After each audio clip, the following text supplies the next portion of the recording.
আর সেই কারণেই আর্যর হাতে খুন হতে হয় রাজনন্দিনীকে। রাজনন্দিনী আমায় কথা দিয়েছিল যে ও আমার সমস্ত অধিকার ফিরিয়ে দেবে। আমি ওকে বলেছিলাম যে আমি ওকে সব কিছু জানাবো। আর্য সিংহ রায় ওকে ভালোবাসতো না, ও সব শেষ করতে এখানে এসেছিল। আর সেটা রাজনন্দিনী আজ করতে পারে আর আর্যকে চার্জ করে।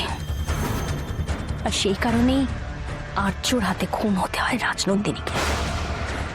এটা রাজনন্দিনীর কেসের ফাইল।